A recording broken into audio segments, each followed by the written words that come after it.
For 5 years, the Santa Ana School District has been accepting textbooks from the Mexican consulate.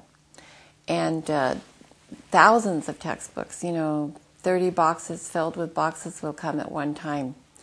And these textbooks are actual textbooks from Mexico that are used there.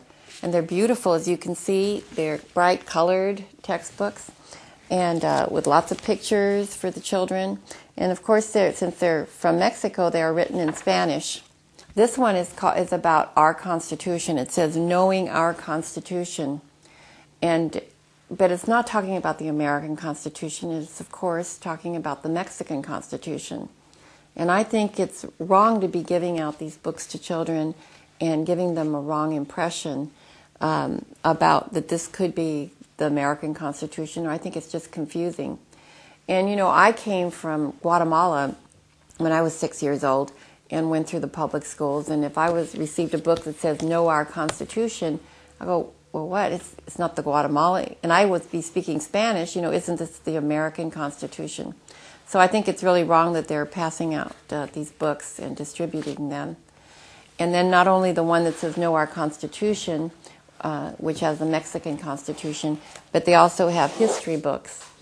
And one of the history books talks about the Mexican-American War, and of course gives the Mexican side of the story in saying that the war between America and Mexico, that the results were disastrous, and that the Stars and Stripes were the enemy flag.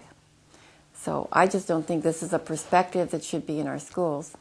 Although they claim that these textbooks are not being used as textbooks or in the curriculum, I know one teacher wrote that she received all these boxes of books and was trying to, she was trying to decide whether she should use them as supplemental material or how. And I know they were distributed at PTA meetings and at parents' meetings. I just don't think that the Santa Ana Unified School District should be working for the Mexican consulate distributing books, and particularly books that do not have the American perspective.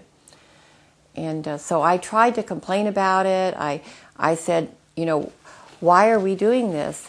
And I looked, and we had never, as a school board, accepted these books. And our policy says anytime anything is given to the school board, it goes through the board and we accept these books. And it even has a policy of if it's not suitable or if it doesn't go with our curriculum or our goals in the district, then we would not accept them. And so I said, well, how come these textbooks have never been brought up for consideration for the board or to be accepted? And so I asked at 3 different board meetings, put them up for a vote, because I wanted the other board members to be on record about this. And they wouldn't. And a lot is they believe in the multicultural education, particularly our board president, very big on multicultural education. So they would not put it up for a board vote or accepting. So what I did is I wrote an article in the newspaper called, about the schools distributing the books. Of course, the newspaper wrote the headline. I didn't write it, but it was Mexican meddling in our schools. And so a lot of people called and complained. And so I was told by 10 o'clock in the morning after the newspaper article came out that, Rosie, we will be taking the books out of the schools. And so if you see them anywhere, please take them out.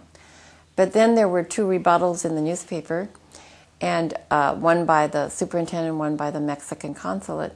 And both rebuttals said that this is only a good educational program. They just wanted to have the kids have some reading material in Spanish so that the parents could read to them, and that they would continue to do good programs like this.